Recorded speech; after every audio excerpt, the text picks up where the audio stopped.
जैसी संगति वैसा चरित्र संगति का सबसे बड़ा गहरा प्रभाव पड़ता है। हम जैसे साथियों के साथ रहते हैं, उनके अच्छे और बुरे स्वभाव का असर हम पर भी धीरे धीरे पड़ने लगता है। यदि हमारे मित्र या साथी ऐसे हैं जो बहुत ही बुद्धिमान, पढ़ने में अत्यंत रुचि रखने वाले तथा माता पिता एवं गुरुजनों के आज्ञाकारी हैं, तो निश्चित रूप से एक दिन हम भी ऐसे ही बन जाएंगे। लेकिन यदि हमारे साथी आवारा, गाली गलौज करने वाले तथा झगड़ालू स्वभाव के हैं, तो हमें भी गालियां देने में संकोच नहीं होगा तथा हमारे चारों ओर जिस तरह का वातावरण होगा, उसी से हम अच्छे और बुरे व्यक्ति के रूप में ढल जाएंगे। कर्ण व आर्षि के वंश में सौभरी नामक एक अत्यंत विद्वान महापुरुष उत्पन्न हुए हैं। उन्होंने गुरुकुल में रहकर वेदों का गहरा अध्ययन किया था। उन्होंने संसार को और परमार्थ को अच्छी तरह समझ लिया था। वे ये जान गए थे कि संसार की प्रत्येक वस्तु एक दिन समाप्त हो जाती है। जो वस्तु आज हमें सुख देती है, अत्यंत प्रिय लगती है, उसका अधिक सेवन करने से वही बुरी लगने लगती है। फिर यदि उसमें सुख है तो सभी को अच्छी लगनी चाहिए, लेकिन कुछ उसे बिल्कुल भी पसंद नहीं करते। यह स्थिति संसार की प्रत्येक वस्तु के साथ है, चाहे वह खाने पीने की हो, पहनने ओढ़ने की हो या हमारे प्रयोग में आती हो। इस प्रकार उनका मन संसार की किसी वस्तु में नहीं लगता था, बस भगवान के भजन में तथा वेद शास्त्रों के अध्ययन, मनन तथा चिंतन में ही वे लगे रहते थे। उनका मन उनसे बार बार कहता कि घर छोड़कर किसी शांत सुंदर प्राकृतिक स्थान पर चला जाए तथा वहां रहकर तपस्या की जाए। माता पिता को भी पुत्र की इस भावना का पता लग गया। उन्होंने उसे बहुत समझाया, बेटे, प्रत्येक वस्तु समय पर ही अच्छी लगती है। तुम युवा हो इस समय, यद्यपि तुम्हारी भावनाएं वैराग्य की ओर हैं, लेकिन युवावस्था में मन बड़ा चंचल होता है, वह जरा सी देर में डिग जाता है। इस समय तुम्हें गृहस्थी बसाना चाहिए तथा गृहस्थी धर्म का पालन करने के पश्चात फिर संसार को त्याग कर भगवान का भजन करना। कोई तुम्हारे इरादे में बाधा नहीं डालेगा और उस समय चूंकि तुम संसार को देख लोगे, तुम्हारा चित्त पूरी तरह स्थिर रहेगा। तुम दृढ़ता के साथ भगवान के भजन में लग सकोगे।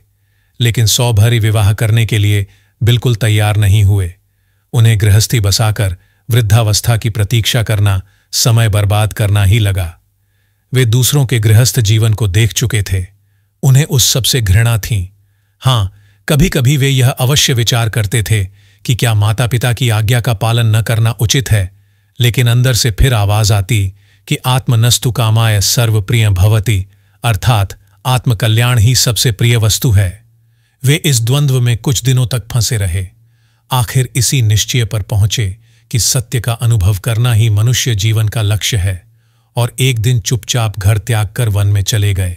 चलते चलते वह यमुना नदी के किनारे एक अत्यंत सुंदर स्थान पर पहुंचे, जिसे उन्होंने अपनी तपस्या स्थली के रूप में चुना। वहां चारों ओर हरे भरे वृक्ष, फल और फूलों से लदे हुए थे, जिन पर रंग बिरंगी चिड़ियां चहचहाती रहती थीं। यमुना नदी धीर गंभीर गति से बहती रहती। हवा के झोंकों द्वारा उत्पन्न छोटी छोटी लहरें किनारे से आकर टकराती और हल्की सी मीठी ध्वनि उत्पन्न करती, जो महात्मा सौभरी के मन को गुप्त ध्वनि के समान लगती और उसी को एकाग्र होकर सुनते।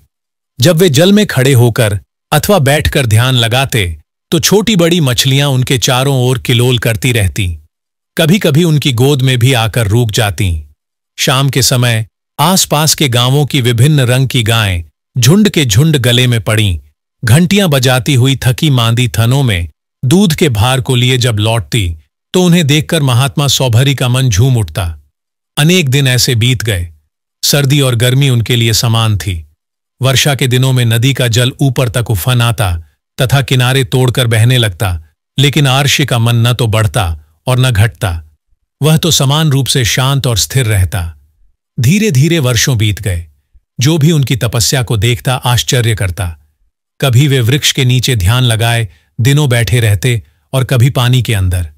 झाड़ों में जब ठंड के मारे शरीर अकड़ जाता, बर्फीली हवाएं शरीर को कंपा देती, वे खुले बदन ऐसे ही बैठे रहते। गर्मी के दिनों में जब झुलसा देने वाली लू चलती, वे धूप में बैठकर अग्नि तापते। उनका शरीर जड़ हो गया था, उस पर किसी प्रकार का कोई असर नहीं पड़ता। भूख प्यास तो पूरी तरह उनके नियंत्रण में थी। जो कुछ जंगल से फल फूल मिल जाते अथवा गांव वाले कभी दे जाते वहीं उनका भोजन था। मिल गया तो ठीक, नहीं तो प्रभु इच्छा। वर्षों बीत गए, यहीं पता नहीं चला कि जवानी कब चली गई। लंबी दाढ़ी और मूछों ने चेहरे को ढक लिया, सिर के बाल भी श्वेत होने लगे।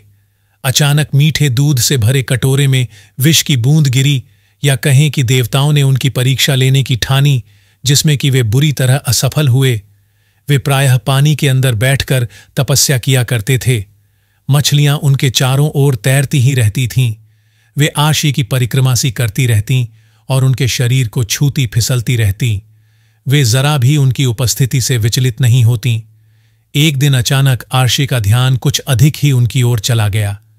उन्होंने देखा कि एक मत्स्य जोड़ा कितने आनंद से एक दूसरे का पीछा कर रहा है तथा किस तरह से लड़ते झगड़ते तथा मुस्कुराते हुए लग रहे हैं।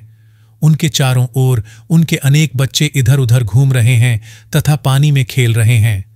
अचानक आशी सोचने लगे, यह भी संसार का एक आनंद है जिससे मैं वंचित रह गया। इसमें भी सुख है जिसकी वजह से लगभग सभी मनुष्य गृहस्थ धर्म का पालन करते हैं। मुझे इसे भी भोगना चाहिए था। मेरे पिता ने मुझे कितना समझाया, लेकिन मैंने उनकी एक न मानी। वे बेचैनी के साथ पानी से बाहर निकल आए। उनका मन चंचल हो उठा। वह किसी प्रकार भी शांत न होता था और न भगवान के ध्यान में लगता था। जब भी वे ध्यान करने बैठते, उन्हें मछलियां दिखाई देने लगतीं, जो हंसी खुशी से पानी में किलोल करती फिर रही थीं। यह उन मछलियों की नित्य प्रति की संगति का ही प्रभाव था, जिसने आशी सौभरी की तपस्या को भंग कर दिया था। वास्तव में आशी ने संयम के द्वारा अपने शरीर को तो तपा लिया, अपने बस में कर लिया, लेकिन वे अपने मन को नहीं बदल सके। शरीर और इंद्रियों के नियंत्रण के साथ साथ मन का बदलना भी आवश्यक है। जब तक वह नहीं बदलता, कुछ नहीं पाया जा सकता। एक दिन उन्होंने कुछ निश्चय किया और अपना स्थान छोड़कर एक ओर को चले दिए। चलते चलते वे सिंध प्रदेश में सबसे अधिक शक्तिशाली एवं प्रतापी राजा त्रिसदस्यु के दरबार में सहसा उपस्थित हो गए। राजा त्रिसदस्यु का नाम वास्तव में सातक था। उनके नाम से ही आर्यों के शत्रु दस्यु राजा कांपने लगते थे। उन्होंने कभी भी अपने शत्रुओं को सिर नहीं उठाने दिया था। वे आर्षि महर्षियों का भी बड़ा आदर सम्मान करते थे। सौभरी आर्षि का नाम सारे भारत में विख्यात था। उनकी तपस्या से सभी चमत्कृत थे।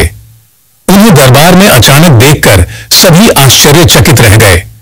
राजा ने सिंहासन छोड़कर उनका स्वागत किया तथा उन्हें जल आदि से तृप्त करके सुखपूर्वक बैठाया और तब उनसे कुशल मंगल पूछते हुए अत्यंत विनम्रता के साथ आने का प्रयोजन जानना चाहा।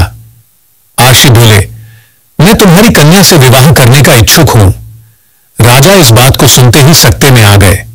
वे सोचने लगे कि कहां यह वृद्ध ऋषि और कहां मेरी सुकुमारी बेटी। क्या यह उचित होगा कि मैं अपनी युवा बेटी का विवाह इस वृद्ध पुरुष के साथ कर दूं?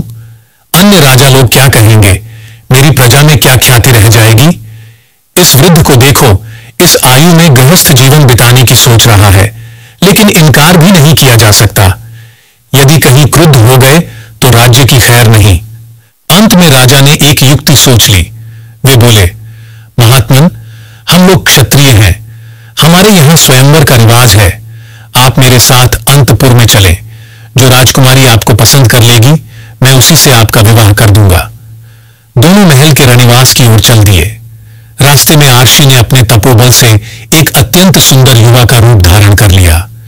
वे ऐसे लगने लगे जैसे साक्षात सौंदर्य के देवता अनंग हों। जैसे ही महल में पहुंचे और राजा ने आगंतुक के आने का कारण बताया, सभी राजकुमारियों ने आर्षि के सौंदर्य और आकर्षण को देखकर उन्हें घेर लिया तथा सभी उनके साथ विवाह करने के लिए उत्सुक हो गई। उनकी संख्या 50 थी। राजा ने यह स्थिति देखकर शुभ मुहूर्त में अत्यंत उत्साह एवं उल्लास के साथ सभी राजकुमारियों का विवाह ऋषि सौभरी के साथ कर दिया। उन्हें इतना घर गृहस्थी का सामान दिया कि आर्षि को किसी प्रकार की भी कोई चिंता न रही। गायों के झुंड, घोड़े, विभिन्न प्रकार के वस्त्र, रत्न तथा आभूषण प्राप्त करके ऋषि का मन आनंदित हो गया। रास्ते में ऋषि ने इंद्र देवता की प्रार्थना की और उन्हें यज्ञ में उपस्थित होकर भेंट स्वीकार करने का आग्रह किया। उन्होंने यही चाहा कि उनका यौवन सदा बना रहे। उनकी पत्नियां उनसे सदा प्रसन्न रहीं। वे कभी आपस में कलह न करें।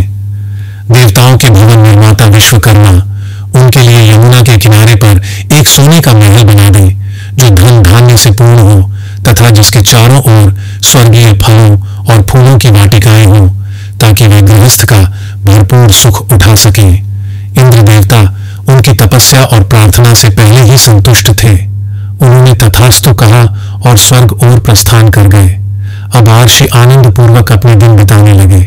चारों ओर सुंदर स्त्रियों का समूह, हास परिहास तथा भांति भांति के खेल। वर्षों बीत गए, समय का पता नहीं चला। छोटे छोटे बच्चों की तोतली बोली उनके मन में आनंद की लहरें उठाती रहती, परंतु धीरे धीरे मन अब फिर उकताने लगा। मन ने प्रश्न किया, क्या यह सत्य है? सदा ऐसे ही रहेंगे? वैराग्य की वृत्ति ने फिर से उठाना प्रारंभ किया। जिस वस्तु को प्राप्त करने के लिए मन अथक परिश्रम करता है और जब उस प्राप्त कर लेता है तो वह भोगते भोगते नीरस हो जाती है। आयशी के मन में विचार आया कि तूने किस उद्देश्य को प्राप्त करने के लिए घर छोड़ा था और फिर एक इतना बड़ा जंगल खड़ा कर लिया, जिसके लिए मैंने अपनी वर्षों की घोर तपस्या का त्याग किया। क्या वास्तव में यह उससे बड़ी वस्तु है? क्या इसे मनुष्य सुखमय गृहस्थ जीवन कहते हैं? इससे तो मैं कल्याण का रास्ता छोड़ बैठा और संसार में फंस गया। मैंने योग का रास्ता संसार के भोगों के लिए छोड़ दिया। कितनी बड़ी भूल की। इस समय उन्हें सच्चा वैराग्य उत्पन्न हो गया था। युवावस्था का वैराग्य कच्चा था, अनुभवहीन था। उन मछलियों की सघनत ने उनके स्वभाव को परिवर्तित कर दिया था। उन्होंने तपस्या के समय की शांति, संतोष और मन की स्थिरता को देखा था और अब गृहस्थ के सुख को भी भोगा। तब उनकी समझ में यह आया कि गृहस्थ का अनुभव भी आवश्यक है, और एक दिन जब उनके सभी बच्चे समर्थ हो गए तो उन्होंने गृहस्थी का त्याग कर दिया और जंगल में जाकर पुनः तपस्या में रत हो गए तथा अंत में भगवान के दर्शन करके आवागमन के चक्र से सदा सदा के लिए मुक्त हो गए। उनकी पत्नियों पर भी उनकी संगति का गहरा प्रभाव पड़ा। वे सब भी उन्हीं के बताए हुए मार्ग पर चल पड़ी और सद्गति को प्राप्त हुई।